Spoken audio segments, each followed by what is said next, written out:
கர்த்தருடைய வார்த்தை நேராக போவோம். நம்ம ஏற்கனவே பல வாரங்களாக கர்த்தருடைய நாமத்தை குறித்து நாம் தியானித்து கொண்டு இருந்தோம்.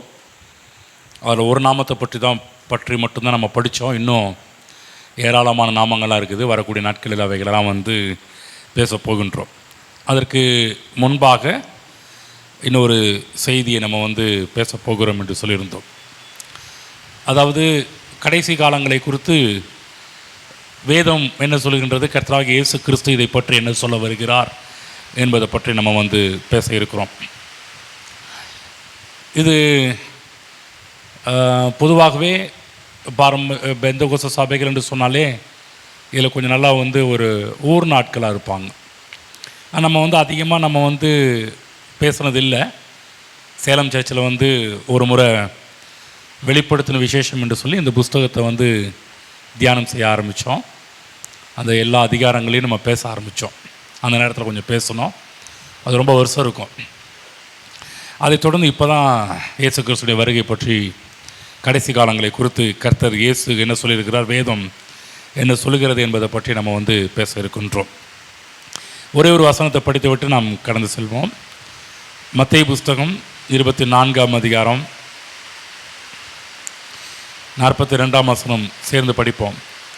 உங்கள் ஆண்டவர் இன்ன நாளிகையிலே வருவார் என்று நீங்கள் அறியாதிருக்கிறபடியினால் விழித்திருங்கள். இதை சொன்னது கர்த்தராகிய இயேசு கிறிஸ்து சொல்லியிருக்கிறார். அவர் என்ன சொல்கிறாருன்னா, வருகையை பற்றி பேசுகிறாரு. இயேசுனுடைய இரண்டாம் வருகையை பற்றி பேசுகிறார். ஏற்கனவே இயேசு கிறிஸ்து முதல் தடவை இந்த உலகத்துக்கு ஒரு குழந்தையாக வந்தார், இரட்சகராக வந்தார், மீட்பராக வந்தார். ஆனால் கர்த்தராகிய இயேசு கிறிஸ்து இன்னொரு முறை இந்த உலகத்துக்கு வரப்போகிறாரு. அவர் ராஜாதி ராஜாவாக வரப்போகிறார். வரப்போகிறதுக்கு முன்னாடி தேவன் இயேசு நமக்கு சொல்கிற ஒரு காரியம், உங்கள் ஆண்டவர் இன்ன நாளிகையிலே வருவார் என்று நீங்கள் அறியாதிருக்கிறபடியால் விழித்திருங்கள். வேத புத்தகத்தில் கடைசி காலங்களை குறித்து வேத புத்தகத்தில் பல இடங்களில் அதை பற்றி பேசப்பட்டிருக்கிறது. இருந்தாலும் மத்தேயு, மாற்கு, லூக்கா ஆகிய 3 சுவிசேஷங்களும் பார்த்திங்கன்னா ஒரு சில அதிகாரங்களே இதற்காகவே பிரிக்கப்பட்டிருக்கிறது. எப்படி நம்ம அடிக்கடி சொல்கிற மாதிரி அன்பை பற்றி டாக்டரின் எங்கே இருக்குதுன்னா 1 கொரிந்தியர் 13 நம்ம பார்ப்போம். விசுவாசத்தை பற்றி டாக்டரின் எங்கே இருக்குதுன்னா எபிரேய புஸ்தகம் 11ஆம் அதிகாரத்தில் இருக்கிறது. தேவனுடைய வார்த்தையை பற்றிய ஒரு டாக்டரின் எங்கே பார்க்கணுன்னா சங்கீதம் 119. இந்தமாதிரி நாவை பற்றி யாக்கோபு 3ஆம் அதிகாரத்தில் எழுதப்பட்டிருக்கிறது. அந்த மாதிரி இயேசு கிறிஸ்துடைய வருகையை பற்றியும் வேதத்தில் பார்த்திங்கன்னா பல இடங்களில் எழுதப்பட்டிருக்கிறது. விசேஷமாக மத்தேயு 24, 25, மார்க்கு 13, லூக்கா 21ஆம் அதிகாரம், இவைகள் எல்லாவற்றிலையுமே டைரெக்டாக இயேசுவை டீல் பண்ணுறார் அவருடைய வருகையை பற்றி.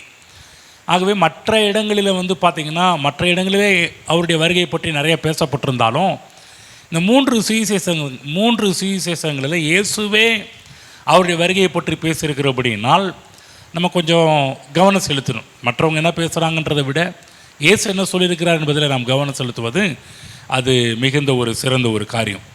அதே போல் மற்றவர்களும் இதை பற்றி பேசியிருக்கிறாங்க. இயேசு கிறிஸ்து மட்டுமல்ல, அப்போஸ்தலனாகிய பவுல் கூட தன்னுடைய பல நிருபங்களில் இடையில நிறைய விஷயங்களெல்லாம் இயேசு கிறிஸ்துவின் வருகையை பற்றி பேசியிருக்கிறார்.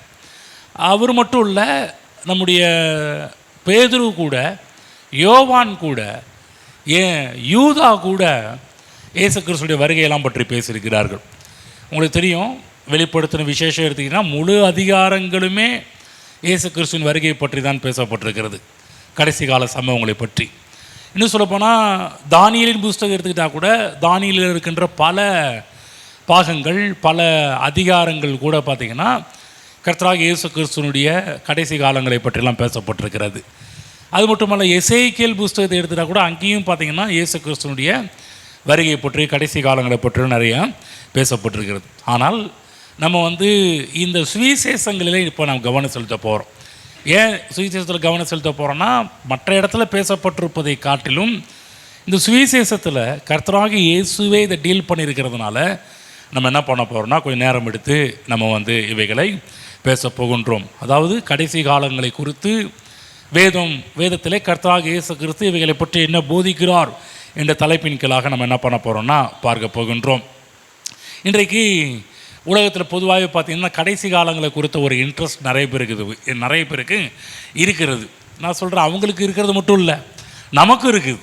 இன்னும் சொல்லப்போனால் நம்ம பல பிரசங்கம்லாம் பண்ணியிருக்கிறோம், பல தலைப்பின் கீழாகலாம் பேசியிருக்கிறோம்.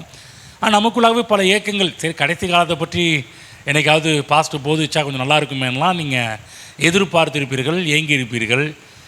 இதை குறித்து கேள்விலாம் உங்களுக்குள்ளே வந்திருக்கும். ஆகவே தேவன் உங்களுடைய எதிர்பார்ப்புக்கு தகுந்த மாதிரி, தாகத்துக்கு தகுந்த மாதிரி இன்றைக்கு அவைகளை நம்முடைய மத்தியிலே பேச இருக்கின்றார். அப்போ உலகத்தில் இருக்கிற மக்கள் ஏராளமாக பார்த்திங்கன்னா ஃப்யூச்சர் என்ன, எதிர்காலம் எப்படிப்பட்டதாக இருக்கும் என்ற ஒரு கேள்வியில் நிறைய பேர் இருக்கிறாங்க. ஆனால் கர்த்தராகிய இயேசு கிறிஸ்து அது எல்லாவற்றுக்கும் பதில் கொடுத்துருக்கிறார்.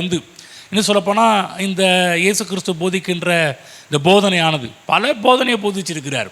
இயேசு கிறிஸ்து போதிக்காத போதனை கிடையாது, ஏகப்பட்ட போதனையை போதிச்சிருக்கிறார். ஆனால் ஏகப்பட்ட போதனையை போதித்தது மட்டுமல்லாமல் கடைசி காலத்தை குறித்தும் ஏகப்பட்ட விஷயத்தை போதிச்சிருக்கிறார். இது ஒரு சிக்கலான பிரசங்கம் தான், ஆனால் சிம்பிளாகவும் இருக்கும். சிக்கலான ஒரு விஷயத்தை சிம்பிளாகவும் ஆண்டவர் இயேசு போதிச்சிருக்கிறத நம்ம பேச போகின்றோம். ஆகவே இது சிக்கலாக இருக்கிறதுனால நம்ம இதை விட்டுறக்கூடாது. இயேசு கிறிஸ்து அதை பார்த்திங்கன்னா அழகாக நமக்கு எடுத்து போதிச்சிருக்கிறதுனால இது நம்ம கொஞ்சம் கவனம் செலுத்த வேண்டும். அப்போ புரிஞ்சு கொள்வதற்கு இதெல்லாமே கொஞ்சம் கஷ்டமான அதிகாரங்கள் தான். நான் இப்போ பேசுகிற நிறைய இடங்கள்லாம் பேசணும். நிறைய இடத்துல பேசப்பட்டிருக்கிறது இயேசு கிறிஸ்துடைய வருகை பற்றியும் கடைசி காலத்தை குறித்து நிறைய பேசப்பட்டிருக்கிறது. ஆனால் இவைகள் எல்லாமே பார்த்திங்கன்னா ஒரு கஷ்டமான பகுதிகள் தான். ஆனால் கஷ்டமான பகுதிகளாக இருக்குதுன்னு சொல்லிட்டு நம்ம அதை ஒதுக்கி தெளிடக்கூடாது. நல்லா புரிஞ்சுக்கணும். சில இடத்துல நம்ம சில விஷயங்கள் ஒரு உதாரணம் சொல்கிறேன். வெளிப்படுத்தின விசேஷம் கொஞ்சம் டஃப்பான ஒரு சப்ஜெக்ட் தான், ஒரு கஷ்டமான ஒரு பாடம் தான். அந்த கஷ்டமான பாடம்ன்று இருக்கிறதுனால வெளிப்படுத்தின விசேஷத்தை நம்ம தூக்கி போட்டுற முடியாது. இன்னும் சொல்லப்போனால் மார்ட்டின் லூத்தர் இவரை பற்றி நிறைய பேசியிருக்கிறோம், நிறையா சொல்லியிருக்கிறாங்க. வேதத்தில் பார்த்திங்கன்னா பல நிறைய விஷயத்துக்கு காமெண்ட்ரிலாம் கொடுத்துருக்கிறார். ஆனால் என்ன சொல்கிறாங்கன்னா இந்த மார்ட்டின் லூத்தர் பார்த்திங்கன்னா அவர் இந்த வெளிப்படுத்தின விசேஷத்துக்கு மட்டும் ஒரு காமெண்ட்ரி கொடுக்கலன்றாங்க. அதே போல் ஜான் கால்வின் அவரும் பார்த்திங்கன்னா இந்த வெளிப்படுத்தின விசேஷத்தை டச் பண்ணவே இல்லைன்றாங்க. சில பேர் அந்த பகுதி போனதே கிடையாது, ஏன்னா கொஞ்சம் சிக்கலான ஒரு காரியமாக இருக்கிறதுனால. அதனால் சிக்கலான ஒரு காரியமாக இருக்கிறதுன்னு சொல்கிறதுனால நம்ம என்ன பண்ணிடக்கூடாது, ஒதுக்கி வைத்து விடக்கூடாது. ஆகவே ஏன் சொல்கிறோன்னா இது எல்லாமே ஒரு நோக்கத்துக்காக வேதத்தில் எழுதப்பட்டிருக்கிறது. நல்லா புரிஞ்சுக்கணும். இது வேதத்தை ஃபில் பண்ணுறதுக்காக கிடையாது. வேதத்தை இது இதுவும் இன்னும் கொஞ்சம் எக்ஸ்ட்ரா பார்ட் இருக்குன்றதுக்காக இதெல்லாம் தேவன் எழுதி வச்சிருக்கிறாருன்னு கிடையாது. தேவன் வேதத்தில் இதெல்லாம் எழுதி வச்சிருக்கிறாருன்னா நோக்கம் இல்லாமல் இவைகளெல்லாம் எழுதி வைக்கவில்லை. ஆகவே தான் நம்ம பொதுவாகவே ஜனங்கள் கடைசி காலத்தை குறித்து என்ன விதமான அப்ரோச் வச்சிருக்கிறாங்க, அணுகுமுறையை வைத்திருக்கிறார்கள் என்பதை பற்றி நம்ம பார்ப்பது ரொம்ப ரொம்ப நல்லது. ஆகவே அன்றைக்கு நேரத்தில் பாருங்கள், இன்னும் ஒரு சில ஆட்கள்லாம் பார்த்திங்கன்னா இயேசு கிறிஸ்துடைய வருகையெல்லாம் பற்றி டேட்டெல்லாம் ஃபிக்ஸ் பண்ணிடுவாங்க. இந்த தேதியில் வருவார், அந்த தேதியில் வருவார் என்றெல்லாம் சொல்லிடுவாங்க. ஏன்னா நம்ம உலகத்தில் கிறிஸ்தவத்தில் பார்த்திங்கன்னா ஏராளமான பேர் பார்த்திங்கன்னா அறிவித்தாங்க, இயேசு கிறிஸ்துடைய வருகையை முன்னறிவித்தார்கள், டேட்டை முன்னறிவித்தாங்க.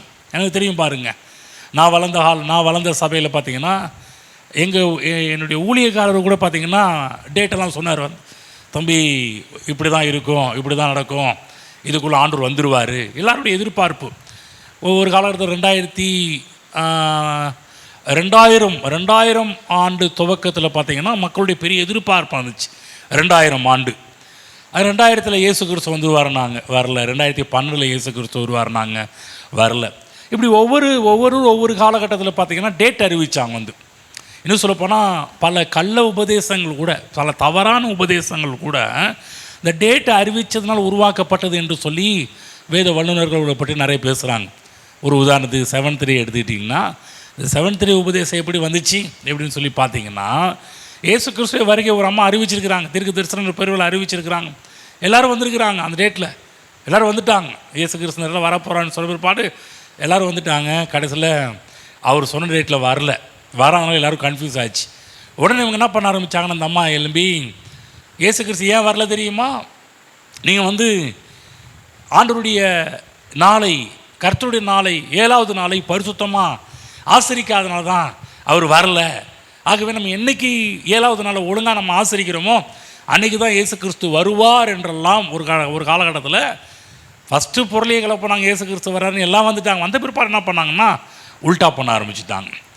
இப்படி உருவாக்கப்பட்டது தான் அந்த உபதேசங்கள். இப்படி பல உபதேசங்களை பற்றி பேசலாம்.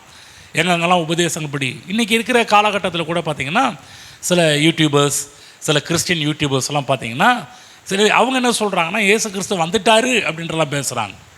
அதாவது இயேசு கிறிஸ்து 2ஆம் வருகைலாம் வந்துடுச்சு, இன்றைக்கி இந்த உலகத்தில் வந்து 1000 வருட அரசாட்சி நடந்துக்கிட்டு இருக்கிறது என்கின்ற மாதிரிலாம் சில ஊழியக்காரர்கள் பேசிக்கிட்டு இருக்கிறாங்க. இவங்கெல்லாம் யாருன்னா சாதாரண ஆட்கள் கிடையாது.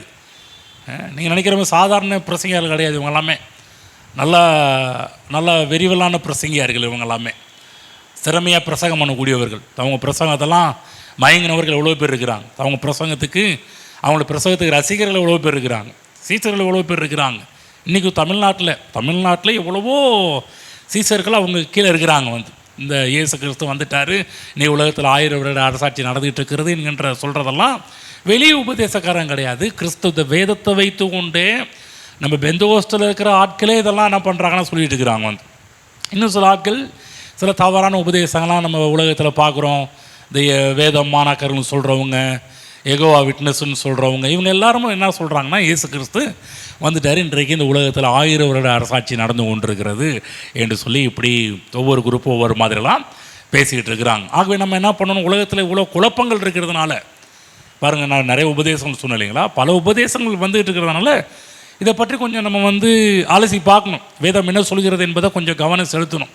நம்ம என்ன விசுவாசிக்கிறோம் என்பதில் கொஞ்சம் கவனம் செலுத்தணும். ஏன் சொல்கிறேன்னா, இன்றைக்கு உலகத்தில் வந்து குழப்பறதுக்கு நிறைய பேர் இருக்கிறாங்க, குழப்பவாதிங்க நிறைய பேர் இருக்கிறாங்க. வந்து உங்களுக்கு தெரியுங்களா, இன்றைக்கு அப்படி குழப்பம் பண்ணினவர்களை சார்ந்து எவ்வளவோ பேர் வெளியே போயிருக்கிறார்கள், எவ்வளோ பேர் விசுவாசத்தை விட்டெல்லாம் விலகி போயிருக்கிறார்கள், எவ்வளோ பேர் ரட்சிப்பை விட்டெல்லாம் விலகி தூரமாக போயிருக்கிறாங்க. வந்து அந்த மாதிரிலாம் உலகத்தில் நிறைய கிறிஸ்தவர்கள் மத்தியில் அதெல்லாம் நடந்து கொண்டு தான் இருக்கின்றது. வந்து ஆகவே தான் பாருங்கள், இந்த டேட்டு என்ற ஒரு காரியங்கள் நீங்கள் நினைக்கலாம், கடைசி காலத்தை பற்றி பேச போகிறதுனால நான் இன்னும் ஏதோ டேட் சொல்கிறேன்னு நீங்கள் நினச்சிட்டு இருக்கலாம்.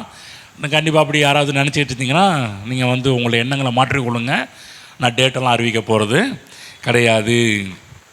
ஏன் டேட்டெல்லாம் அறிவிக்க போகிறது கிடையாதுன்னா, வேதத்தில் பல வசனங்கள், அதாவது ஒரு வசனம் சொன்னால் பரவாயில்ல, நீங்கள் நோட் பண்ணி வச்சுக்கோங்க. நான் அந்த வசனத்தெல்லாம் நான் மேலோட்டமாக நான் படிச்சிடுறேன். ஏன்னா கண்டிப்பாக அது இங்கே வந்து நிறைய பேர் இப்போ வந்தவங்க இருக்கிறீங்க, கொஞ்சம் வளர்ந்தவங்களும் இருக்கிறீங்க, சில கேள்விகளோடு உட்காந்துருக்கலாம். ஆகவே இந்த வசனம் என்ன சொல்லுதுன்றதை கவனிச்சிடணும். கவனித்தா தான் நம்ம என்ன பண்ணுவோம்னா, அடுத்த யாராவது ஒரு தப்பாக ஏதாவது சொல்கிறாங்கன்னா அதில் போய் நம்ம மாட்டிக்கொள்ள மாட்டோம். ஒரு வசனம் பார்த்திங்கன்னா அப்போஸ்தலர் 1:7 என்ன இந்த தேதியை பற்றி என்ன சொல்கிறாருன்னா, அதற்கு அவர் பிதாவானவர் தம்முடைய ஆதீனத்தில் வைத்திருக்கிற காலங்களையும் வேலைகளையும் அறிகிறது, உங்களுக்கு அடுத்தது அல்ல. வருகையை பற்றி பேசுகிறார். இது வந்து உங்களுக்கு இதை பற்றி நீங்கள் தெரிந்து கொள்ள வேண்டியது அவசியம் கிடையாது. அறிகிறது உங்களுக்கு அடுத்தது அல்ல. மத்திய 24:36 அந்த நாளையும் அந்த நாளிகைகளையும் என் பிதா ஒருவர் தவிர மற்றொருவனும் அறியான், பரலோகத்தில் உள்ள தூதர்களும் அறியார்கள் என்று போடப்பட்டிருக்கிறது. இன்னொரு வசனம் மத்திய 25:13 மனுஷகுமாரன் வரும் நாளிகையாவது நீங்கள் அறியாதிருக்கிறபடியால் விழித்திருங்கள். 1 தெசலோனிக்கர் 5:1 என்ன சொல்கிறார்? தெசலோனிக்கர் பவுல் என்ன சொல்கிறாருன்னா, சகோதரரே, இவைகள் நடக்கும் காலங்களையும் சமயங்களையும் குறித்து உங்களுக்கு எழுத வேண்டியதில்லை என்று சொல்கிறார். வெளிப்படுத்தும் விசேஷம் 3:3 என்ன சொல்கிறாருன்னா, ஆகையால் நீங்கள் கேட்டு பெற்றுக்கொண்ட வகை நினைவு கூர்ந்து அதை கை கொண்டு மனம் திரும்பு, நீ விழித்திராவிட்டால் திருடனை போல் உன்மேல் வருவேன், நான் உன்மேல் வரும் வேலையை அறியாதிருப்பாய். இன்னொரு வசனம் மத்திய 25:6 நடுராத்திரியிலே இதோ மணவாளன் வருகிறார், அவருக்கு எதிர்கொண்டு போக புறப்படுங்கள் என்கிற சத்தம் உண்டாயிற்று. இன்னொரு வசனம் மார்க் 13:26 அப்பொழுது மனுஷகுமாரன் மிகுந்த வல்லமையோடும் மகிமையோடும் மேகங்கள் மேல் வருகிறதை காண்பார்கள். மத்திய 25:19 வெகு காலம் பின்பு அந்த ஊழியக்காரருடைய எஜமான் திரும்பி வந்து அவர்களிடத்தில் கணக்கு கேட்டான். 2 பேதுரு 3:10, கர்த்தருடைய நாள் இரவிலே திருடன் வருகிற விதமாய் வரும், அப்பொழுது வானங்கள் மடமடவென்று அகன்று போம், பூதங்கள் வெந்து உருகி போம், பூமி மதிலுள்ள கிரியைகளும் எரிந்து அழிந்து போம். வெளிப்படுத்தின விசேஷம் 1:1, சீக்கிரத்தில் சம்பவிக்க வேண்டியவைகளை தம்முடைய ஊழியக்காரருக்கு காண்பிக்கும் பொருட்டு தேவன் இயேசு கிறிஸ்துவுக்கு ஒப்புவித்ததும், இவர் தம்முடைய தூதனை அனுப்பி தம்முடைய ஊழியக்காரனுக்கு யோவானுக்கு வெளிப்படுத்தினதுமான விசேஷம். இன்னொரு வசனம் படிச்சுட்டு கடந்து போவோம். மார்க் 13:32 இந்த வசனத்தில் இயேசு சொல்கிறாரு, அந்த நாளையும் அந்த நாளிகையும் பிதா ஒருவர் தவிர மற்ற ஒருவனும் அறியான். பாருங்கள், இவ்வளவு வசனம் இருக்கும்போது நம்ம எதில் போய் மூக்க நுழைக்கிறோம்? ஆண்டவர் எப்போ வருவாருன்றத விஷயத்தில் வந்து டேட்டை குறிக்கிறதுல நம்ம வந்து மூக்க நுழைச்சிக்கிட்டு இருக்கிறோம். கவனமாக கேளுங்க, இந்த விஷயம் நமக்கு தெரியாது, எப்போ வருவார்னு தெரியாது. வேதம் நமக்கு சொல்லுகின்ற சத்தியம் என்ன? நான் உங்களுக்கு படித்து காமிச்ச சத்தியம் என்ன? உங்கள் ஆண்டவர் இன்னும் நாளிகளே வருவார் என்று நீங்கள் அறியாதிருக்கிறபடியால் விழித்திருங்கள். நம்முடைய வேலை என்ன? எப்போதும் ஆயத்தமாக இருக்கணும், எப்போதும் விழித்திருக்க வேண்டும். இயேசு எப்போ வேணாலும் வரலாம், ஆனால் நம்முடைய வேலை என்ன? இப்போ வருவார் அப்போ வருவார்னு டேட்டு குறித்து நம்ம எல்லோரும் போய் ஒரு இடத்துல போய் நின்று காத்திருக்க வேண்டிய அவசியம் கிடையாது. இயேசு கிறிஸ்து எப்போ வேணாலும் வரலாம், ஆனால் இப்போ நாம் விழித்திருக்க வேண்டும், ஆயத்தமாக இருக்க வேண்டும் என்பதுதான் முக்கியமான ஒரு விஷயமாக இருக்கின்றது. ஆகவே மனதில் பதித்து கொள்ள வேண்டும். கடைசி காலத்தை குறித்து முக்கியமான காரியங்களை வேதம் தெளிவாக நமக்கு போதிக்கின்றது. ஒரு பிரசங்கர் இப்படியே சொன்னார். என்ன சொன்னார்னா, முக்கியமான காரியங்கள் தெளிவாக இருக்கிறது, தெளிவாக இருக்கிறது தான் முக்கியமானவைகள்னு சொன்னார். வேதத்தை நீங்கள் எடுத்துக்கிட்டால் திரும்ப சொல்கிறேன், முக்கியமான காரியங்கள் எல்லாமே தெளிவாக இருக்குது. இயேசுவின் வருகை பற்றி வேதம் போதிக்குது. கடைசி காலத்தை பற்றி வேதம் போதிக்குது. எல்லாம் முக்கியமான காரியங்கள் தெளிவாக இருக்குது. நல்லா கவனமாக, தெளிவாக இருக்கிற காரியங்கள் எல்லாமே முக்கியமானவைகளாக இருக்கிறது. ஆகவே கடைசி காலத்தை குறித்து வெளிப்படையாக எவ்வளவோ காரியங்களை வேதம் போதிக்கிறது. இயேசு கிறிஸ்துவை பற்றி போதித்திருக்கிறாரு. ஆகவே பைபிள் தெளிவாய் வேதம் கடைசி காலத்தை குறித்து போதிக்கின்றது. அந்த கண்ணோட்டத்தில் தான் நம்ம தெரிஞ்சுக்கிட்டோம்னா, ஓரளவு தெரிஞ்சுக்கிட்டோம்னா மற்ற எல்லாமே நமக்கு புரிய வர ஆரம்பிக்கும். ஆகவே இன்றைக்கி அநேக நேரத்தில் இந்த கடைசி காலத்தை குறித்த ஒரு அடிப்படை காரியங்கள் நமக்கு தெரியாமல் போயிடுச்சுன்னா, இது எப்படி இருக்குதுன்னா, ஒரு ஸ்விம்மிங் பூலில் ஆழம் தெரியாமல் ஒரு டபக்குன்னு கீழே குதிக்கிறாங்கன்னு வச்சுக்கங்களேன், அவ்வளோதான். நீச்சல் தெரியாத ஒரு ஆள் குதிச்சாங்கன்னா எப்படி இருக்கும்? அவ்வளோதான். ஆனால் நீச்சல் கற்றுக்கணுன்னா எடுத்தோன்னே டபக்குன்னு சென்டரில் போய் குதிக்க மாட்டாங்க. அதுக்குன்னு ஒரு கற்றுக் கொடுக்குறவங்க பார்த்திங்கன்னா ஒவ்வொரு ஸ்டெப்பாக கற்றுக் கொடுப்பாங்க. முதல்ல மூளையிலேருந்து கற்றுக் கொடுப்பாங்க. இந்த இடத்துல இதை பிடிச்சிக்கணும், இப்படி பண்ணணும், அப்படி கொஞ்சம் ஸ்டெப் பை ஸ்டெப்பாக போவாங்க. ஸ்டெப் பை ஸ்டெப்பாக போய் தான் என்ன பண்ணுவாங்கன்னா, அவங்கள நீச்சல் அவங்களுக்கு கற்றுக் கொடுக்க ஆரம்பிப்பாங்க. எடுத்த உடனே டபக்குன்னு குதிச்சா அந்த நேரத்தில் அவங்களுக்கு என்ன வேணாலும் நடக்கலாம். மூச்சு திணறி கூட தண்ணீர் மூழ்கி கூட இறக்க வேண்டிய ஒரு நிலைமை ஏற்படலாம். ஆகவே நீச்சல் கற்றுக்கிற ஒரு முறையில் எப்படி ஒரு ப்ரொசீஜர் இருக்குதோ, அதே போல் தான் வேதத்தை இந்த கடைசி காலத்தை குறித்து ஒரு காரியத்தெல்லாம் டபக்குன்னு முதல்ல உழாமல் டபக்குன்னு நம்ம குதித்து நம்ம படுக்க தெரிந்து கொள்ள வேண்டிய விதத்தில் தெரிந்து கொள்ளாமல் போய்விட்டோம்னா, நான் சொல்கிறேன், அது நம்முடைய வாழ்விலே பல விஷயத்தை நம்முடைய வாழ்விலேயே ஜீவனே இல்லாமல் கூட போகலாம். ஆகவே நம்ம ப்ரொசீஜராக அதை எப்படி முறைப்படி போக வேண்டும் என்பதை நாம் கற்றுக்கொள்ள வேண்டும். ஆகவே தான் இன்றைக்கி என்ன பண்ண போகிறோன்னா, நம்ம நிறைய காரியத்தை முதல்ல சொல்ல போகிறது கிடையாது. இப்போ ஸ்டார்டிங்கில் ஒரு கடைசி காலத்தை குறித்து இயேசு கிறிஸ்து சொன்ன ஒரு அடிப்படை காரியங்கள் என்ன, முதல்ல இதை போதிக்க போகிறோம். இன்னொரு காரியங்களாம் கவனமாக கேளுங்க. ரொம்ப டீப்பாக, ரெண்டாவது விஷயம், ரொம்ப டீப்பாக போக மாட்டோம். நீங்கள் நினைக்கிற மாதிரி டீப்பாக போகிறது கிடையாது. சில இடத்துல பார்த்திங்கன்னா எனக்கும் ரொம்ப ஆசை, போர்டெல்லாம் வச்சு எழுதி போட்டு உங்களுக்கு சில காரியத்தெல்லாம் எழுதி போட்டு உங்களுக்கு வரைஞ்சி காமிச்சு இதெல்லாம் பண்ணலான்னு எனக்கு ஆசை தான். ஆனால் எனக்கு என்னென்னா, சில பேர் இங்கே இந்த செய்தி கேட்குறவங்க ஒரு சிலர் படித்தவங்க இருப்பீங்க, ஒரு சிலர் படிக்காதவங்க இருப்பீங்க. 2 குரூப் இருக்கிறீங்க. அதனால் 2 குரூப்புக்கும் தகுந்த மாதிரி என்னென்னா, பொதுவாக இந்த மாதிரி பிரசங்கம் பண்ணுறது ரொம்ப பெட்டர்னு நினைக்கிறேன். ஏன் நினைக்கிறேன்னா, சில பேர் இந்த ட்ராயிங்லாம் போட்டு வரைஞ்சி காமிச்சோன்னு வச்சிங்களேன், இந்த எழுத்து வழியாக சில காரியத்தெல்லாம் சொல்லிக் கொடுத்தோம்னா இந்த வார்த்தை அந்த வார்த்தைன்னு சொல்லிக் கொடுக்கும்போது படித்தவங்களுக்கு புரியும், படிக்காதவர்களுக்கு அவைகள் புரியாமல் போயிடும். அதனால் இங்கே 2 குரூப் இருக்கிறதுனால, 2 குரூப் இந்த செய்தி கேட்டுருக்கிறதுனால நான் வந்து உங்களுக்கு செய்தி பிரசங்கம் போல தான் இந்த காரியங்கள் இருக்கும். ஆனால் கடைசி காலத்தை குறித்து நிறைய விஷயங்களை நம்ம பேச போகின்றோம். ஆகவே நமக்கு தெரியாமல் போயிடுச்சுன்னா, அதாவது இன்னொரு பிரசங்கம் என்ன சொல்கிறாரு இந்த விஷயத்தை பற்றின்னு சொன்னான்னா, அதாவது சில காரியத்தை நம்ம தப்பாக புரிஞ்சுக்கிட்டோம்னா அதில் இருந்து நமக்கு அடிப்படைக்கூடிய ஒரு விஷயங்கள் பார்த்திங்கன்னா டேமேஜ் கொஞ்சம் தான் வரும் தப்பாக புரிஞ்சுக்கிட்டோம்னா. ஆனால் சில காரியங்கள் புரியாமல் போயிடுச்சுன்னா உயிரே போகலாம் அப்படின்றார். புரியுதுங்களா என்ன சொல்கிறேன்னு? சில காரியத்தை நம்ம தப்பாக புரிஞ்சுக்கிட்டா கூட லேசான காயங்கள் வரும். ஆனால் சிலது புரியாமலே போயிடுச்சுன்னா, தெரிஞ்சிக்காமலே போயிட்டோம்னா உயிர் கூட போகலாம். அதான் சொன்ன ரட்சிப்பை கூட இழந்து போக வேண்டிய ஒரு நிலைமை ஏற்படலாம். ஆகவே தேவ பிள்ளைகளே நல்லா புரிஞ்சுங்க. கடைசி காலகட்டத்தை குறித்து இயேசு கிறிஸ்து என்ன போதிக்கிறார், வேதம் என்ன போதிக்கிறது என்பதை பற்றி பார்க்க போகிறோம். முதலாவது ஸ்விம்மிங் பூலில் எப்படி 1 ஸ்டேஜ் பை ஸ்டேஜாக கூட்டி போகிறது போல் இன்றைக்கி உங்களை என்ன பண்ண போகிறோம்னா, அவங்க எல்லாருமே ஒரு நீச்சல் குளத்தில் கூட்டி போய் ஸ்டெப் பை ஸ்டெப்பாக போக போகிறோம். படிப்படியாக நம்ம போக போகிறோம். அப்போ தான் உங்களை நல்லா கொஞ்சம் நீந்த முடியும், உள்ளே போக முடியும். அதுக்கு தான் இப்படிப்பட்ட ஒரு காரியத்தை என்ன பண்ண போகிறோம், இந்த விஷயத்தை நம்ம வந்து எடுத்து பேச போகின்றோம். அப்போ அடிப்படை ரொம்ப ரொம்ப முக்கியம். ஏன் அடிப்படை ரொம்ப ரொம்ப முக்கியம்னா, நம்ம போதிக்க போகின்ற மற்ற எல்லா விஷயமுமே, அதாவது கடைசி காலத்தை குறித்து நம்ம போதிக்கக்கூடிய எல்லா விஷயங்களுமே அடிப்படையை சார்ந்ததாக இருக்கிறது. என்று சொல்லப்போனால் அஸ்திபாரம்னு சொல்கிறாங்க பார்த்தீங்களா, இந்த அஸ்திபாரத்தை சார்ந்ததாகவே இருக்கின்றது. ஆகவே கொஞ்சம் அஸ்திபாரத்தை கொஞ்சம் சரியாக முதல்ல போட்டுட்டு அப்புறமேட்டுக்கு இந்த டீச்சிங்கில் உள்ளே போகலான்னு இருக்கிறோம் வந்து. ஆகவே ரொம்ப பொறுமை கொஞ்சம் அவசியம்.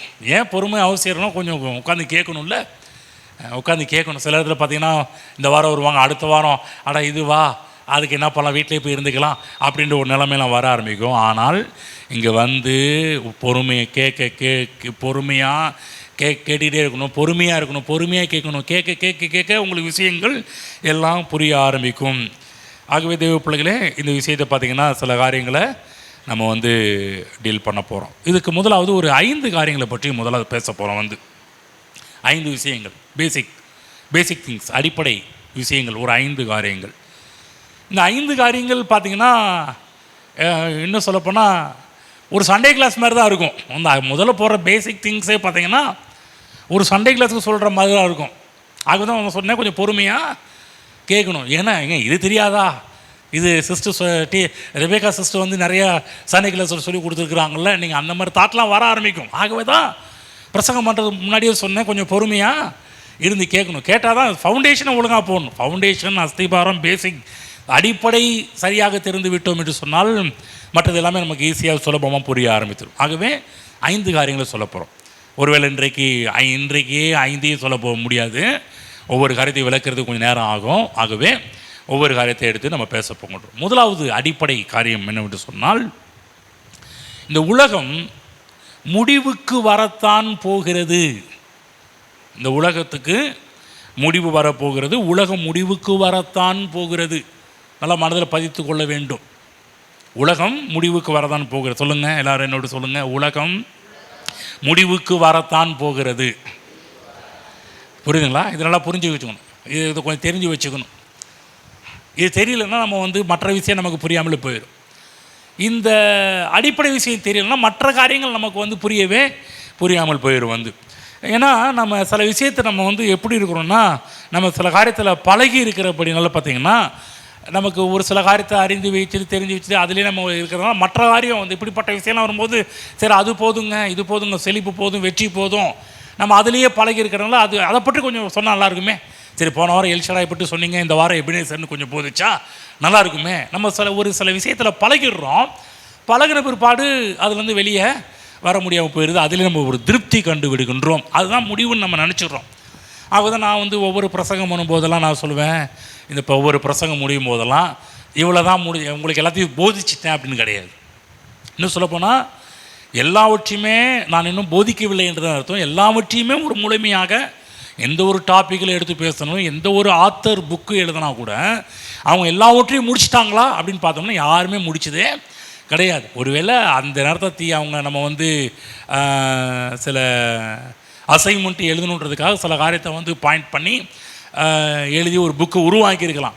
அந்த புக்கு உருவாக்கின பிற்பாடு இவங்க பிஹெச்டி படித்தாங்க, இந்த அசைன்மெண்ட் எழுதிட்டாங்க. அப்போ ஓகே, இவங்க எல்லாம் இவங்களுக்கு நம்ம இவங்க பிஹெச்டி ஹோல்டர் ஆகிட்டாங்கன்னு சொல்லி நம்ம அவங்களுக்கு ஜட்ஜி பண்ணிட முடியாது. ஏன்னு சொன்னால் அவர்கள் ஒரு சில விஷயத்தை தெரிஞ்சு வச்சுருக்காங்க, அதை மட்டும்தான் எழுதி வச்சுருக்கிறாங்க. ஆனால் தெரியாத விஷயங்கள் இன்னும் எவ்வளவோ இருக்கிறது. ஆமாம், நன்றாக புரிந்து கொள்ளுங்கள். நீங்கள் அந்த அந்த மனநிலை தான் உட்காந்துருக்கணும். நம்ம நிறைய கற்றுக்கொள்ளணும். நான் இப்படி போதிக்கிறதுனால அவ்வளோதான் எல்லாம் முடிஞ்சிருச்சு அப்படி கிடையாது. புரியுதுங்களா? சிலது பைபிள் காலேஜஸில் நடக்கிற ஒரு விஷயம் என்னென்னா, பைபிள் காலேஜில் சில சப்ஜெக்ட் எல்லாம் முடிச்சாச்சுங்க, இனிமேல் நீங்கள் இப்போ அவ்வளோதான் கிடையாது. அது சும்மா ஜஸ்ட் தியரி, அவ்வளோதான். வேதாகம கல்லூரியில் சொல்லிக் கொடுக்குறது எல்லாமே தியரி. நான் படித்தது ஒரு 2 வருஷமாக இருந்தாலும் இன்றைக்கி ஒரு ப்ராக்டிக்கலாக தான் இருக்கிறேன். படித்தது பைபிள் காலேஜ் 2 வருஷம் படித்தாலும் ஒன்று தெரியும். இப்போ 2 வருஷம் தியரி படித்தேன், இன்னும் சொல்லிட்டுங்களா, இன்னும் ப்ராக்டிக்கல் ஓடிட்டு தான் இருக்குது. இந்த ப்ராக்டிக்கல் எப்போ முடியும்னு தெரியாது. ஹலோ, புரியுதுங்களா? இங்கே இருக்கிற நம்ம எல்லாருமே ப்ராக்டிக்கலில் போயிட்டுருக்குறோம். ப்ராக்டிக்கலாக நடைமுறையில் நாம் போய் கொண்டே இருக்கிறோம் என்பதை புரிந்து கொள்ளுங்கள். ஆகவே நிறைய பேர் பார்த்திங்கன்னா அந்த கடைசி, அதாவது உலகம் முடிவுக்கு வரத்தான் போகிறது என்கின்ற காரியத்தை குறித்து சில பேர் சிந்திக்கிறதே கிடையாது. இது சொல்லப்போனால் கிறிஸ்தவர்கள் இதை பற்றி சிந்திக்கிறதே கிடையாது.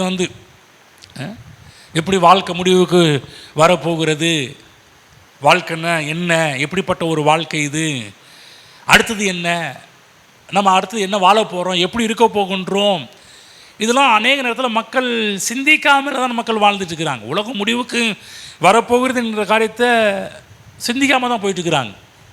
சில பேர்லாம் பார்த்திங்கன்னா கொஞ்சம் வயசாகிடுச்சுன்னா பிறகு எல்லாவற்றையும் நம்ம தெரிஞ்சுக்கலாம்னு நினச்சிட்டு இருக்கிறாங்க. அப்போ கொஞ்சம் டீப்பாக புரிஞ்சுக்கலான்ற வயசான பிற்பாடு. சில பேர் வருகையை பற்றி போதிக்கிற எல்லாருமே இந்த வருகையை பற்றி யார் போதிச்சா நல்லா இருக்குன்னு சொல்லுவாங்கன்னா, சில பேர்லாம் இதுக்கெல்லாம் சில வயசானவங்க போதிச்சாதாங்க நல்லாயிருக்கும். இப்போ யோபு ஞானப்பிரகாசன் ஒரு அருமையான பிரசங்க இருந்தார். அவர்லாம் அந்த 2ஆம் வருகை பற்றி அப்போல்லாம் பாருங்கள், அடிக்கடி கன்வென்ஷன் மீட்டிங் நடக்கும். கன்வென்ஷன் இந்த மீட்டிங்லாம் அடிக்கடி நடக்கும். லாஸ்ட் நாட்களில் பெரிய பெரிய பிரசங்க கடைசி நாளில் என்ன இதை பற்றி அதிகமாக பேசுவாங்கன்னா, இந்த வருகையை பற்றி முடிவை பற்றி தான் அதிகமாக பேச ஆரம்பிப்பாங்க. அதில் ரொம்ப அருமையாக பேசுவார். அந்த நாட்கள் அருமையாக யோபு ஞானப்பிரகாசம் ரொம்ப அருமையாக பேசுவார். OKP ஹென்றி இவர் எடுத்திங்கன்னா இவர் ரொம்ப கடைசி காலகட்டம் தான் அழகாக ட்ராயிங் போட்டுலாம் அழகாக வரைஞ்சி காமிப்பாங்க. இதெல்லாம் பார்த்துருக்கேன், இதெல்லாம் கேட்டிருக்கிறேன். ஆனால் இவங்கெல்லாம் என்ன சொல்கிறாங்கன்னா, அதாவது இந்த வருகையை பற்றி கடைசி காலகட்டத்தெல்லாம் போதிக்கிறவங்க கொஞ்சம் வயசானவங்க போதிச்சாதாங்க கொஞ்சம் நல்லாயிருக்கும். இவர் சின்ன பையன், இவர் எப்படிங்க இதெல்லாம் போதிக்க முடியும்? அதுக்குன்னு ஒரு வயசு வேணாமா? அப்போ தான் ஆழத்தில் போக முடியும், அப்போ தான் ஆழங்களுக்குள்ளே போக முடியும். கவனமாக கேளுங்க, நல்லா புரிஞ்சுக்கிங்க. உங்களுக்கு சொல்கிறேன், வயசான பிற்பாடு இதை பற்றி அப்போ சிந்திக்கலாம், அப்போ யோசிக்கலாம் நீங்கள் நினச்சிக்கிட்டு இருந்தீங்கன்னா, நான் சொல்கிறேன் அது ஒரு பெரிய ஒரு முட்டாள்தனமான ஒரு காரியமாக போய்விடும். ஆகவே நம்ம வாழ்க்கையை எடுத்துக்கங்க. வாழ்க்கையில் பார்த்திங்கன்னா ஸ்கூல் படிக்கிறோம். ஸ்கூல் படிச்சுட்டு இருக்கும்போது பார்த்திங்கன்னா எப்போதுமே நம்ம ஸ்கூல்லே இருக்க மாட்டோம். ஏன்னா அதுக்கு ஒரு முடிவு இருக்குது. எல்லாருமே ஸ்கூல்லே உட்காந்துருக்கிறீங்களா? கிடையாது. அதுக்கு ஒரு முடிவு இருக்குது இல்லைங்களா? ஸ்கூல் லைஃபுக்கு ஒரு 12th என்ற ஒரு முடிவு இருக்குது. 12th முடிச்ச பிற்பாடு என்னது, அடுத்தது காலேஜ் போகிறீங்க. காலேஜ் போனால் அதுக்கு ஒரு முடிவு இருக்குது. எப்போதுமே காலேஜில் படிச்சுட்டு இருக்கிறாங்களா?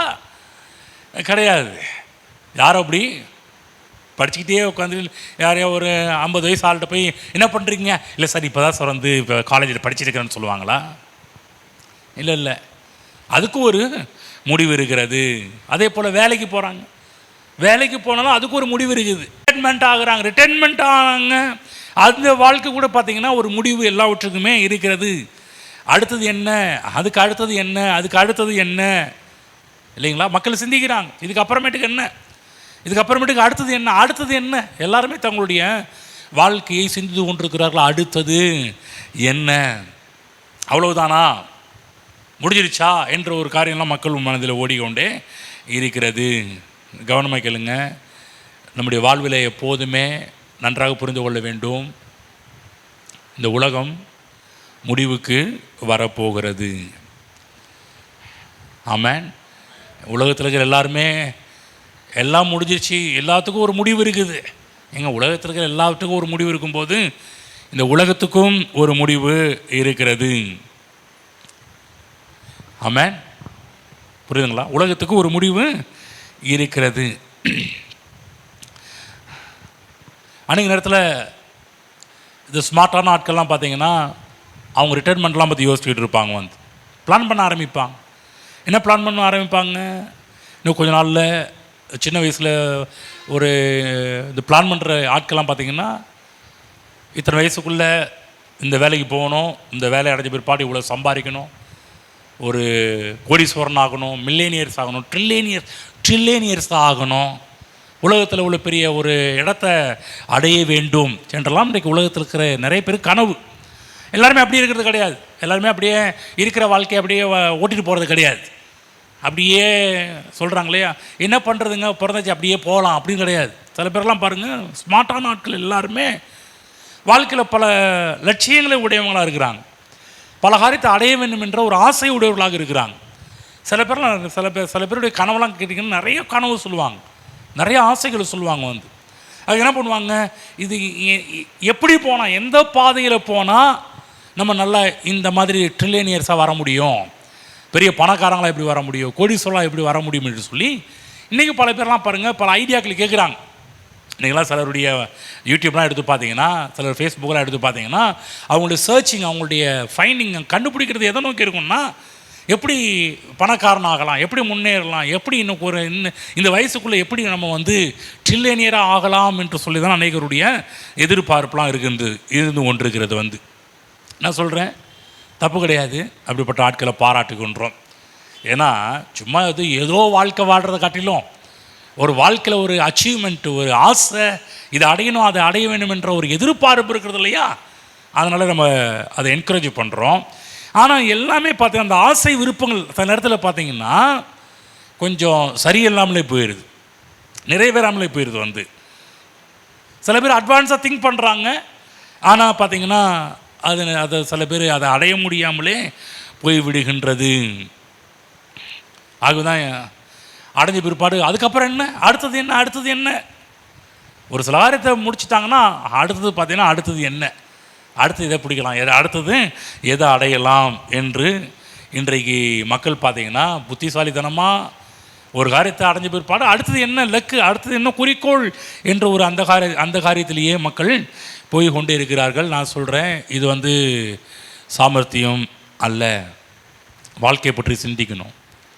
வாழ்க்கையில் வந்து நம்ம கடவுள் என் வாழ்க்கையில் வந்து என்ன முடிவு வச்சுருக்கிறார், என்ன திட்டம் வச்சுருக்கிறாரு, இந்த உலகமே முடிவுக்கு வருதுன்னு சொல்கிறீங்களே, சில பேர் இதை பற்றி சிந்திக்கிறது கிடையாது. அவங்க வாழ்க்கையை பற்றி மற்ற காரியத்தை பற்றி சிந்திக்கிறாங்க. இந்த உலகம் முடிவுக்கு வரப்போகிறது என்கின்ற காரியத்தை குறித்து சிந்திப்பதே இல்லை. மற்ற எல்லா காரியத்துக்கும் நேரம் இருக்குது, மற்ற எல்லா காரியத்தையுமே யோசிக்கிறார்கள். சிலர் வந்து பார்த்திங்கன்னா இதை வந்து வேறு மாதிரி யோசிக்கிறாங்க. எப்படி யோசிக்கிறாங்கன்னு சொன்னோம்னா, உதாரணத்துக்கு உலகத்தில் பார்த்தீங்கன்னா நம்முடைய பகுதியில் என்ன சொல்ல நினைக்கிறாங்கன்னா, எல்லாமே சரித்திரத்தை சுற்றி தாங்க வந்துக்கிட்டு இருக்குது, எதுவுமே ஒரு முடிவு இல்லை அப்படின்றாங்க.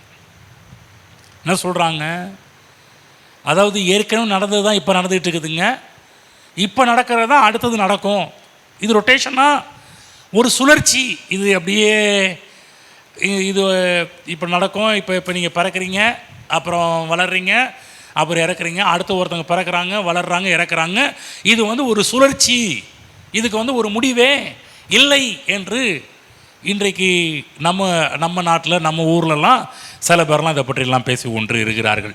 இவங்க என்னத்தை பேசுகிறாங்க தெரியுங்களா, ஜென்மங்களை பற்றி பேசுகிறார்கள். என்ன சொல்கிறோம், உலகத்துக்கு முடிவு வரப்போகுதுன்னு சொல்கிறோம், வேதம் போதிக்குது உலகத்துக்கு முடிவு வரப்போகிறது, இயேசு உலகத்துக்கு முடிவு வரப்போகுதுன்னு சொல்கிறாரு. ஆனால் நம்ம ஊரில் இருக்க சில ஆட்கள் எப்படி விசுவாசிக்கிறாங்க, ஒருத்தர் சொல்கிறாங்க இது சுழற்சி முறை, இது அப்படியே ரொட்டேஷனாக இது நடந்து கொண்டு தான் இருக்கும். இன்னொரு குரூப் என்ன சொல்கிறாங்க, இது வந்து ஜென்மம், இந்த ஜென்மத்தில் நம்ம இப்படி வாழ்ந்துட்டோம், நமக்கு அடுத்த ஜென்மம் இருக்குது, அடுத்த ஜென்மத்தில் நம்ம வந்து பிறப்போம், அடுத்த ஜென்மத்தில் இப்படி வளருவோம், அடுத்துக்கு அப்புறம் அடுத்த ஒரு ஜென்மம் இருக்குது. சில பேர்லாம் எத்தனையோ ஜென்மம்லாம் இருக்குதுன்றாங்க. நம்ம அதுக்குள்ளே போக விரும்பலை, அந்த ஜென்மத்துக்குள்ளெல்லாம் போக விரும்பலை. என்னன்னா இவங்க வந்து வாழ்க்கைன்னா சுழற்சி மாதிரி போயிட்டே இருக்கும். அது முடிவு இல்லை என்று ஒரு சாரார் நினைத்துக்கிட்டு இருக்கிறாங்க. பாருங்கள், படிக்கிறவங்க நினைக்கிறாங்கன்னா இது முடிவில்லை, அது பாட்டுக்க போயிட்டே இருக்குதுன்னு. வேலை செய்கிறவங்க இது முடிவில்லை, அது பாட்டுக்க போயிட்டே இருக்குதுன்னு. வாழ்க்கை வாழ்கிறவங்க என்ன நினைக்கிறாங்க, இது முடிவில்லை, இதுக்கு அடுத்த ஒரு சுழற்சி இருக்குது, நம்ம அடுத்த கட்டத்துக்கு நம்ம கண்டிப்பாக போவே ஆவோன்னு சொல்லிட்டு இருக்கிறாங்க. ஆனால் வேதம் தெளிவாக போதிக்குது, உலகத்துக்கு முடிவு வரப்போகிறது. புரியுதுங்களா? மற்ற மக்கள் இல்லைங்க, நம்ம அப்புறம் இப்படி எப்படி வாழ்ந்துங்க நினச்சிக்கிட்டு இருப்பாங்க. முடிவு வரப்போகிறது. சில பேர் பாருங்கள், நம்ம கிறிஸ்தவத்தை சரி இந்த முடிவுக்கு அப்புறம் என்ன, இந்த வாழ்க்கை எப்படி இருக்கும்? நான் சொல்கிறேன், வேதம் இதை பற்றி தெளிவாக போதிக்குது. உலகத்துக்கு முடிவு வரப்போகுது, ரைட், முடிவு வந்துடுச்சு. அதுக்கப்புறம் என்ன, அதுக்கப்புறமேட்டுக்கு எப்படி இருப்போம், அதுக்கப்புறமேட்டுக்கு எப்படி வாழ்வோம்? ஆகுது தேவ பிள்ளைகளே, ஆகுதான் இவைகள் எல்லாவற்றையுமே வேதம் போதிக்கின்றது. வேதம் போதிக்கிற காரியத்தை கிறிஸ்துவ கண்ணோட்டத்தோடு நாம் அவைகளை அணுக வேண்டும். முதலாவது இந்த அடிப்படை காரியத்தை நம்ம புரிந்து கொள்ள வேண்டும். உலகம் முடிய போகுது, முடிவுக்கு வரப்போகின்றது. நாம் இவைகளை சிந்திக்க வேண்டும். சிந்திக்கவில்லை என்று சொன்னால் நம்முடைய வாழ்வே முட்டாள்தனமான ஒரு வாழ்வாக போயிடும். இங்கே இருக்கிற ஒவ்வொரு சிந்திக்கணும். என்ன சிந்திக்கணும்? உலகம் முடிவுக்கு வரப்போகுதாமே, சிந்திக்கணும். என்ன சிந்திக்கணும்? அப்புறமேட்டுக்கு என்ன, எப்படிப்பட்ட ஒரு வாழ்க்கை இருக்குது. சிலர் இதெல்லாம் நம்புகிறாங்க, கிறிஸ்தவர்கள் நம்புகிறார்கள், ஆனால் நம்புகிற மாதிரி வாழ மாட்டேன்றாங்க. சில பேர் பாருங்கள், இயேசு கிறிஸ்து வராருன்னு சொல்கிறோம், வருகை இருக்குன்னு சொல்கிறோம், ரைட், ஆமாம், நாங்களும் விசுவாசிக்கிறோங்க, இயேசு கிறிஸ்து வராருன்றது விசுவாசிக்கிறோம், இயேசு கிறிஸ்து வருகை இருக்குன்ற விசுவாசிக்கிறோம், வருகை பிற்பாடு பைபிளில் எப்படியெல்லாம் 1000 வருட சாட்சியெல்லாம் இருக்குன்றது விசுவாசிக்கிறோம், எல்லாம் பண்ணுறோம். ஆனால் சில மக்கள் பார்த்தீங்கன்னா இருக்குன்னு நம்புகிறாங்க, ஆனால் நம்புகிற மாதிரி வாழ மாட்டேன்றாங்க. நம்ம நிறைய இடத்துல பார்க்குறோம், நிறைய திருச்சபைகளில் பார்க்குறோம். அவங்க பாருங்கள், இதை பற்றி ஒரு எண்ணம் இல்லை, இதை பற்றி ஒரு கருத்து இல்லை, இதை பற்றி ஒரு வெளிச்சம் அவங்களுக்கு இல்லை. நம்புகிறாங்க, ஆனால் கடவுள் இல்லாதது போல் தான் வாழ்க்கை வாழ்ந்து கொண்டிருக்கிறார்கள்.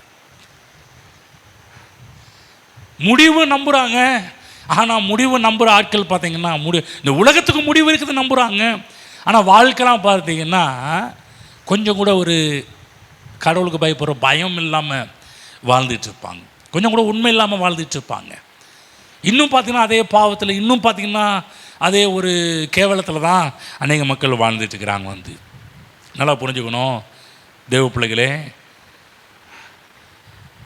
இந்த உலகத்துக்கு முடிவு இருக்கிறது, அது உண்மை, அது மாறவே மாறாது. சில பேர்லாம் பார்த்திங்கன்னா, சில கிறிஸ்தவங்க பார்த்திங்கன்னா முடிவு இருக்குதுன்னு நம்புகிறாங்க, கிறிஸ்தவங்க நம்புகிறாங்க, ஆனால் அவங்க சர்ச்சுக்கு போகிறது வரதெல்லாம் பார்த்திங்கன்னா வேறு மாதிரி ஒரு வாழ்க்கை தான் வாழ்ந்துட்டுருக்குறாங்க. நான் இதை ஏன் போதிக்கிறோம், இது ஏன் இது சொல்லிகிட்டு இருக்கிறோன்றதை புரிஞ்சுக்குங்க. ஆகுதான்னு சொன்னேன், அவர் வராருன்னு தெரியும், வருகிறாருன்னு தெரியும், பைபிள் போடப்பட்டிருக்குது, விழித்திருங்கள், ஆண்டவர் இன்ன நாளிகை இன்று வருவார் என்று நீங்கள் அறியாது இருக்கிறபடியால் விழித்திருங்கள். நம்முடைய வேலை என்ன? அசால்ட்டாக இருக்கிறது கிடையாது. நம்முடைய வேலை இஷ்டத்துக்கு வாழ்றது கிடையாது, இஷ்டத்துக்கு போகிறது கிடையாது. வாழ்க்கை விழித்திருக்க வேண்டும். ஆமென், புரிஞ்சுங்களா? உலகத்தில் கூட பார்த்திங்கன்னா முடிவை பற்றி மக்கள் யோசிக்கிறதே கிடையாது. அதுக்கப்புறமேட்டுக்கு என்னன்னு தான் யோசிச்சுட்டு இருக்கிறாங்க. ஆனால் நான் கேட்குறேன், அடுத்தது என்ன?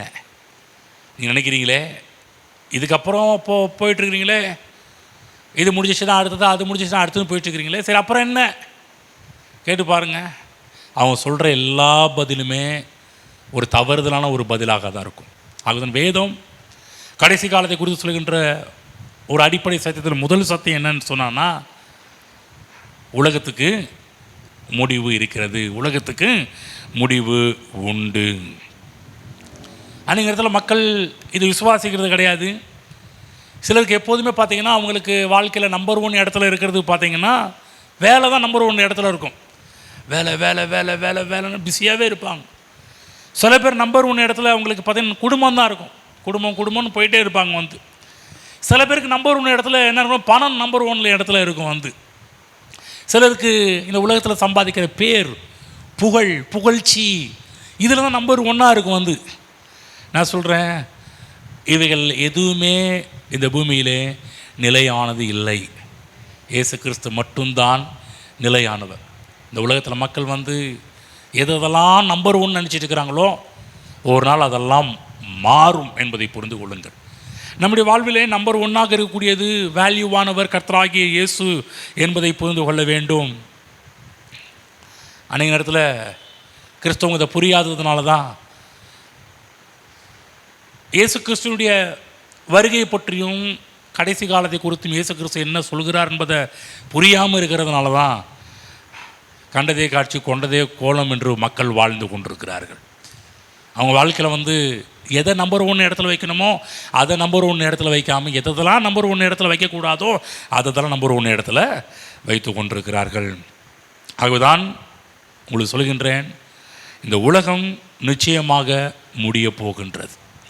இந்த உலகத்துக்கு நிச்சயமாகவே முடிவு வரப்போகின்றது. இதுதான் வேதத்தின் போதனையாக இருக்கின்றது என்பதை புரிந்து கொள்ளுங்கள். மற்றவங்க சீரியஸாக எடுத்துக்கிறாங்களோ இல்லையோ, நம்ம சீரியஸாக எடுத்துக்கணும். வேதம் இதை பற்றி சீரியஸாக போதிக்கிறதுனால நம்ம கண்டிப்பாக இவைகளை சீரியஸாக எடுத்துக்கொள்ள வேண்டும், சிந்திக்கணும், இவைகளை யோசிக்க வேண்டும். முதல்ல உலகம் முடிய போகுது என்பதை பற்றிய ஒரு சிந்தனை நமக்குள்ளாக வர வேண்டும்.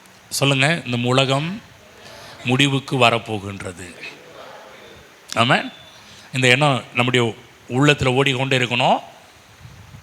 நம்முடைய வாழ்வில் எதை முதலாவது முடிவு இருக்கிற இந்த உலகம் முடிவுக்கு வர போகிறதுனால இந்த உலகத்தில் மற்ற காரியத்தெல்லாம் நம்ம முன்னாடி வைக்காமல் தேவனை முன்னாடி வைப்போம், இயேசுவை முன்னாடி வைப்போம், அவருடைய வார்த்தையை முன்வைத்து நம்முடைய வாழ்க்கையின் ஓட்டத்தை ஓடிக்கொண்டே இருக்க வேண்டும். ஆகதான் படித்தோம், இன்ன நாளிகையில் வருவார் என்பதை நீங்கள் அறியாதிருக்கிறபடியால் நம்முடைய வேலை விழித்திருப்பது, ஆயத்தமாக இருப்பது.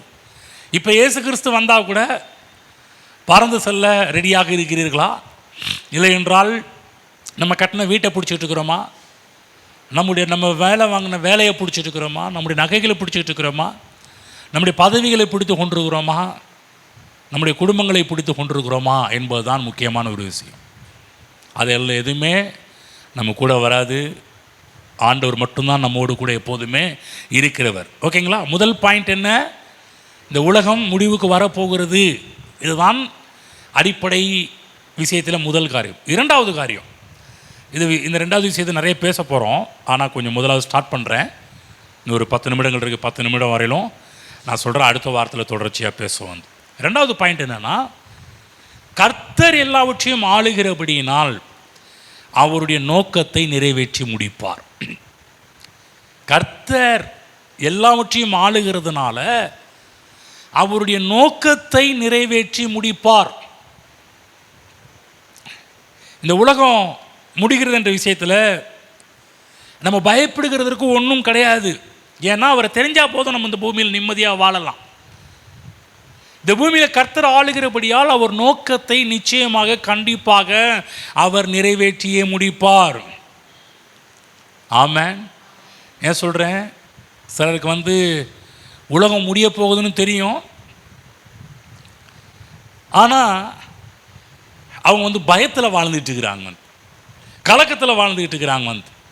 பாருங்கள், இன்றைக்கி உலகத்தில் இருக்கின்ற சயின்ஸ் எடுத்துக்கிட்டிங்கன்னா அவங்க காண்பிக்கின்ற மூவிஸ், படங்கள், இவைகள் எல்லாமே பார்த்திங்கன்னா இந்த உலகம் முடிகிற மாதிரி தான் பல படங்கள்லாம் எடுத்துருக்குறாங்க. நான் சொல்ல விரும்பலை, ஒரு சிலருக்கெல்லாம் இந்த உலக முடிவை பற்றியெல்லாம் சில படங்கள்லாம் பார்த்துருப்பீங்க. நானும் பார்த்துருக்குறேன். உலகம் இந்த 2020 2012 இந்த மாதிரிலாம் வர காலகட்டத்தில் பெரிய ஒரு படமாகவே ஏற்றினாங்க, இப்படி உலகம் அழிய போகுதுன்ற ஒரு காரியத்தெல்லாம் இந்த சயின்ஸில் கூட என்ன சொல்கிறாங்க, அதாவது சில மூவிஸ் இதை பற்றி நிறைய படங்கள்லாம் எடுத்துருக்குறாங்க. ரெண்டாவது சயின்ஸ் இதை பற்றி என்ன சொல்கின்றது, செகண்ட் லா ஆஃப் தெர்மோடைனமிக்ஸ் என்று சொல்லக்கூடிய ஒரு தெரப்பி, ஒரு சயின்ஸ் என்ன சொல்லுவோன்னா, இந்த பிரபஞ்சமே ஒரு ஹீட்னால் உருவாக்கப்பட்டிருக்கிறது. இது வந்து கண்டிப்பாக ஒரு முடிவுக்கு வரும். அதாவது entropy heat death of the universe. இவங்க சயின்ஸில் இந்த டீமெல்லாம் இந்த தியரியெல்லாம் அவங்க என்ன சொல்கிறாங்கன்னா, சயின்ஸ் என்ன சொல்கிறாங்கன்னா, எல்லாத்துக்கும் ஒரு எக்ஸ்பைரி டேட் இருக்கிறது. எக்ஸ்பைரி டேட்னா காலாவதி ஆகக்கூடிய ஒரு நாள் இருக்கிறது. அதே போல் சூரியனுக்கும் ஒரு எக்ஸ்பைரி டேட் இருக்குதுன்றாங்க. தியரியில் சொல்கிறாங்க, சயின்ஸில் சொல்கிறாங்க. நீங்கள் சயின்ஸ்லாம் இப்போ நீங்கள் படிச்சிங்கன்னா நான் சொல்கிற இந்த 2 தியரியும் அங்கே பேசியிருப்பாங்க. அவங்க என்ன சொல்கிறாங்கன்னா, இன்னும் கூடிய சீக்கிரத்தில் இந்த உலகம் பார்த்திங்கன்னா எக்ஸ்பைரி ஆகிவிடும். ஒவ்வொரு பொருளுக்கு எக்ஸ்பைரி இருக்குதுல்ல, எனக்கு புரியும். அவங்க எக்ஸ்பைரினா புரியுதா? காலாவதி ஆகுன்ற, அதாவது டேட் போட்டிருப்பாங்க. இந்த ஒரு வருஷத்துக்குள்ளே சாப்பிட்றணும், இந்த ஒரு வருஷத்துக்கு குடிச்சிடணும், இல்லைன்னா அது கெட்டு போயிடும். அந்த மாதிரிலாம் அதை ஆங்கிலத்தில் எக்ஸ்பைரி, காலாவதி ஆகுன்ற ஒரு டைம் போட்டிருப்பாங்க. புரியுதா உங்களுக்கு? இன்னும் கொஞ்சம் இறங்கி சொல்லணும்னா, சாப்பாடு சமைச்சிங்கன்னா அன்றைக்கி நைட்டுக்குள்ளேயே சாப்பிடணும். ஒரு நாள் வச்சிங்கன்னா சாப்பாடு என்ன ஆயிரும்? நொசன்னு போயிடும், கெட்டு போயிடும். அதனுடைய எக்ஸ்பைரி எவ்வளோ நாளைக்கு? இன்றைக்கி இருக்கிற அரிசிக்கெல்லாம் காலையில் வச்சா சாயங்காலத்துக்குள்ளேயே கெட்டு போயிடுது. இன்றைக்கி அந்த மாதிரிலாம் காலாவதி எக்ஸ்பைரி. சயின்ஸில் என்ன சொல்கிறாங்கன்னா, சூரியனுக்கு ஒரு எக்ஸ்பைரி டேட் இருக்கிறது. அது நம்புகிறாங்க. மூவிஸ், படங்கள் இந்த இந்த கடைசி காலங்களெல்லாம் பற்றி மக்கள் மத்தியிலே பல காரியத்தெல்லாம் சொல்கிறாங்க. சொல்லும்போது அவங்க அதிகமாக எதை மையமாக வச்சு படங்களாக எடுக்கிறாங்கன்னா, இந்த சயின்ஸ், இந்த தியரி, இவங்க என்ன சொல்கிறாங்க, இதை வச்சு எடுக்கிறாங்க. இன்னும் சொல்ல போனால் ரீசெண்டாக இந்த நேச்சுரல் ரிசோர்ஸ் சென்டர் அவங்க என்ன சொல்கிறாங்கன்னா, இப்போ வந்து ஆயில்லாம் குறைஞ்சிக்கிட்டே வருது. ஆயில்னால் அந்த லைஃப்பை பற்றி சொல்லலை,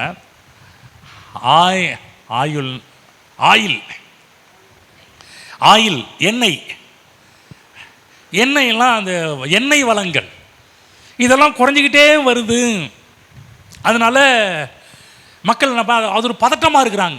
என்ன சொல்கிறாங்க, இந்த பூமிக்கு ஒரு எக்ஸ்பைரி இருக்குது, சூரியனுக்கு ஒரு எக்ஸ்பைரி இருக்குன்றது நம்ம பார்க்கணும். கிரகணத்துக்கெல்லாம் ஒரு எக்ஸ்பைரி இருக்குது. அது குறிப்பிட்ட நாளுக்குள்ளே அது என்ன ஆயிரும்னா அது முடிவுக்கு வந்துடும் என்று சொல்லி உலகத்தில் இருக்கிற மக்கள் அப்படி பேசி கொண்டிருக்கிறார்கள். அதனால் என்ன நடக்கிறதுன்னு சொன்னால், உலகத்தில் ஒரே பதட்டம், ஒரே பயம்.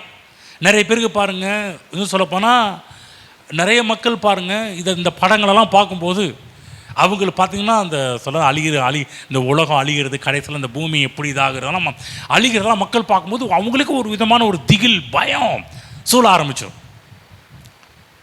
கவனிச்சிருக்கீங்களா? பார்த்துருக்கீங்களா? பயம் ஆள ஆரம்பிக்குது. ஆகுதான் என்ன போதிக்கிறோம், முதல்ல இந்த உலகம் முடிவுக்கு வரப்போகுது. ரெண்டாவது என்ன போதிச்சுக்கிட்டு இருக்கிறோன்னா, கர்த்தர் எல்லாவற்றையும் ஆளுகிறதுனால அவர் நோக்கத்தை நிறைவேற்றி முடிப்பார்.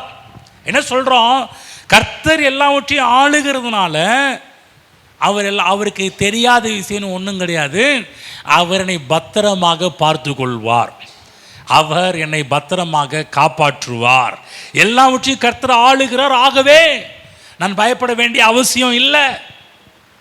மற்றவர்களைப் போல இந்த விஷயத்தில் நாம் இருக்க வேண்டிய அவசியம் இல்லை. பயத்தில் வாழ வேண்டிய அவசியம் கிடையாது. என்ன சொன்னாங்க, கொஞ்ச நாளைக்கு முன்னாடி சொன்னாங்க, பூமி வெப்பமயமாகிட்டு இருக்குது சொன்னாங்க. இமயமலையிலேருந்து சில காரியம் அங்கே இருக்கின்ற பனிக்கட்டிலாம் உருகி கொண்டே இருக்கிறது. இன்னும் கொஞ்ச நாள் போச்சுன்னா பூமியினுடைய சைஸே மற்ற காரியம்லாம் மாற ஆரம்பிக்கும், உருமாற ஆரம்பிக்கலாம் சொல்ல ஆரம்பிக்கிறாங்க. இன்னும் கொஞ்ச நாள் போச்சுன்னா உலகத்தில் மக்கள் இருப்பாங்களா என்ற ஒரு கேள்வியெல்லாம் வைக்க ஆரம்பிக்கிறார்கள். நான் சொல்கிறேன், முதலாவது உலகத்துக்கு முடிவு வரப்போகுது என்ற உண்மை.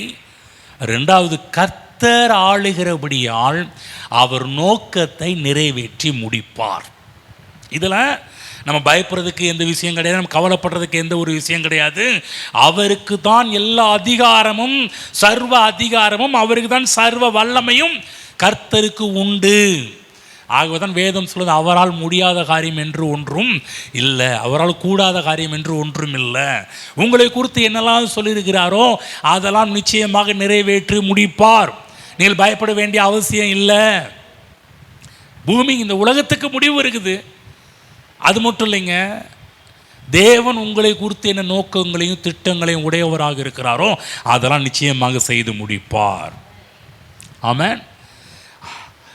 All power and supreme authority தேவனுக்கு இருக்கிறது என்பதை புரிந்து கொள்ளுங்கள். அவருக்கு எல்லாவற்றையும் செய்வதற்கு உரிமையும் உண்டு என்பதை புரிந்து கொள்ள வேண்டும். திரும்ப சொல்கிறேன், தேவனுக்கு அதாவது அவர் ஏதாவது நினைச்சார்னா அவரால் அவைகளை செய்ய முடியும். ஆமென். புரியுதுங்களா? அவரை தடுத்து நிறுத்த வேண்டிய அவசியம் கிடையாது. என்ன ஆண்டவரே நீங்கள் பட்ட உங்கள் இஷ்டத்துக்கு பண்ணுறீங்க அப்படின்னு கர்த்தரை கேள்வி கேட்க வேண்டிய அவசியம் இல்லை. இன்னும் சொல்லப்போனால் யாரும் தேவனை கேள்வி கேட்க முடியாது என்று சொன்னால் அவர் அவ்வளவு பெரியவர், அவர் உன்னதமானவர். புரியுதுங்களா? தேவன்கிட்ட போய் கேள்வி கேட்க வேண்டிய அவசியமே கிடையாது. நாம் அவருடைய பிள்ளைகளாக இருக்கிறோம். பிள்ளைகளாக இருக்கிறதுனால வேதத்தினுடைய கேள்விகளின் அடிப்படையில் அவர்கிட்ட கேட்கலாம், தப்பு கிடையாது. ஆண்டவர் பைபிள் எப்படி சொல்லப்பட்டிருக்கிறது அப்படி சொல்லப்பட்டு என்ன ஆண்டவர்னு சொல்லும்போது தேவன் அவ்வளோ கைண்ட்னஸாக தேவன் நமக்கு பதில் சொல்கிறவராக இருக்கிறார். ஆகதான் தேவனுடைய ஞானம் வேற லெவல், அவருடைய வல்லமை வேற லெவல், அவருடைய அதிகாரம் வேற லெவல். அவருக்கு ஈடு இணையாக இந்த உலகத்தில் வேறு எதுவுமே இல்லை என்பதை புரிந்து கொள்ளுங்கள். யாரும் அவருடைய வல்லமையையும் யாரும் அவருடைய அதிகாரத்தையும் சேலஞ்ச் பண்ணவே முடியாது. எந்த மனுஷனும் சேலஞ்ச் பண்ண முடியாது. எந்த மனுஷனும் கிடையாது. இந்த பூமியில் இருக்க எந்த ராஜாவும் எந்த அரசர்கள் எழுப்பினாலும் கூட தேவனுடைய அதிகாரத்தை சேலஞ்ச் பண்ணவே முடியாது. என்று சொன்னால் தேவன் ராஜாக்களை தள்ளி ராஜாக்களை எழுப்புகிறவர், ராஜாக்களை கிளப்பி ராஜாக்களை எழுப்புகிறவர், ராஜாக்களை தள்ளி ராஜாக்களை ஏற்படுத்துகிறவர் நம்முடைய ஆண்டவர். அவருடைய சர்வ அதிகாரம், சர்வ வல்லமை, இதெல்லாம் கொஞ்சம் யோசிச்சு பாருங்க. எல்லாத்தையும் ஆள்கிறவர். என்ன சொல்லப்போனால் எல்லாமே அவருடைய கண்ட்ரோலில் தான் இருக்குது. எல்லாரும் சொல்லுங்கள், தேவனை ஆளுகிறார். தேவன் ஆளுகிறபடியால் நான் அவருடைய கட்டுப்பாட்டுக்குள் இருக்கிறேன். ஆமென். புரியுதுங்களா? இயற்கை கூட அவரை சேலஞ்ச் பண்ண முடியாது. ஏன்னா இயற்கையின் சிவந்த சமுத்திரத்தை இரண்டாக பிளந்தவர். இயற்கை வந்து சொல்ல முடியுமா நீங்கள் சொன்ன நான் பிரிஞ்சிருவேன்னு சொல்ல முடியுமா? இல்லைங்க, அதெல்லாம் அவருடைய கண்ட்ரோலில் இருக்குது. இயற்கை தேவனுடைய கண்ட்ரோலில் இருக்குது. நேச்சுரல் கடல் மேலே நடந்து போகிறாரு. ஏன்? அவர் கண்ட்ரோலில் இருக்குது. எங்க சும்மா சர்வசாதாரணமாக இப்போ நடக்கிற மாதிரி யாருமே தண்ணி மேலே நடக்கிறது அரிது, முடியாது, கஷ்டம். யாராக இருந்தாலுமே இப்போ தண்ணியில் எங்க ஒரு கயிற்றில் நடக்கிறதுனால என்ன யோசிச்சு பாருங்கள். கயிற்றில் நடந்துட முடியுமா? அது திறமைசாலிங்க யாராவது ஒரு சிலர். ஆனால் இவர் பாருங்க தண்ணியில் நடக்கிறார். ஏன்? சர்வ அதிகாரம் உள்ளவர். நேச்சுரே, இயற்கையே அவரை கண்டு பயப்படுது. ஏன்னா அவர் தான் ஆளுகிறவர். ஆகவே தேவ பிள்ளைகளே, தேவன் அவர் பெரியவர், அவர் விசுவாசியுங்கள். அவர் தான் உண்டாக்கினார். எல்லாம் தேவனுடைய கட்டுப்பாட்டுக்குள் இருக்கிறது என்பதை புரிந்து கொள்ள வேண்டும். நம்ம பயப்பட வேண்டிய அவசியம் கிடையாது. நீங்கள் பயந்துட்டு இருக்கிறீங்க. சில படங்கள் அப்படி வரலாம். சயின்ஸ் இந்த பூமியினுடைய காரியங்களை பற்றியெல்லாம், முடிவை பற்றியெல்லாம் மக்கள் மத்தியில் பயமுறுத்துகிற மாதிரி பல விஷயங்களெல்லாம் சொல்லலாம். நீங்கள் அவைகளெல்லாம் கண்டு பயப்பட வேண்டிய அவசியமே கிடையாது. இதாவது பரவாயில்ல, மூவிஸை விடுங்க, சயின்ஸை விடுங்க. நம் பிரசங்கியார்கள் ஒரு சிலர் இருக்கிறாங்க பாருங்க, அவங்க எடுத்துக்கிட்டு சில விஷயத்தெல்லாம் போதிக்கும்போது மக்களே அவ்வளோ பயத்தில் இருப்பாங்க. நல்ல கவனமாக இன்னும் சில பிரசங்கியார்கள் இருக்கிறாங்க, ஏதாவது ஒன்றுனா உடனே என்ன பண்ணுவாங்கன்னா மேட்ச் பண்ணிடுவாங்க. இன்றைக்கி இருக்கிறாங்க சில பேர்லாம் உடனே அப்டேட், அவங்களுடைய அஃபிஷியல் வீடியோ உடனே இன்றைக்கி அப்டேட் பண்ணிடுவாங்க.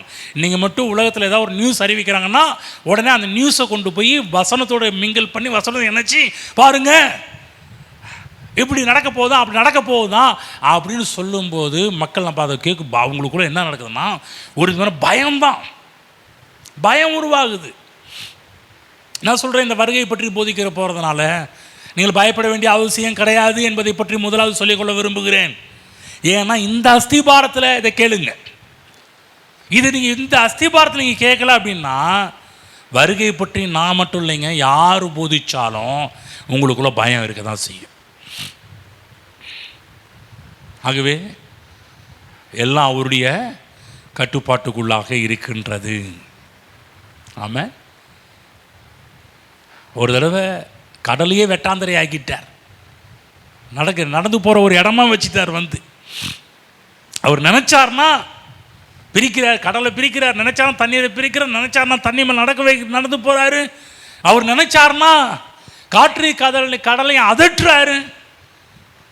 ஒன்று தெரியுங்களா, நான் சொன்னேன் மனுஷன் சேலஞ்ச் பண்ண முடியாது, ராஜாக்கள் சேலஞ்ச் பண்ண முடியாது. இன்னொன்று சொல்லிட்டுங்களா, பிசாசு கூட சேலஞ்ச் பண்ண முடியாது. ஆமாம். ஏன்னா பிசாசு வந்து அவருக்கு ஈக்குவலே கிடையாது. ஏன்னா பிசாசு இயேசுவின் பாதப்படியின் கீழே இருக்கிறான். இப்போ உலகத்தில் எப்படி காமிச்சிட்டாங்கன்னா, பிசாசு எப்படி காமிச்சிட்டாங்கன்னா, 2 பேர் பாக்ஸிங் விளையாடுறாங்க இல்லையா.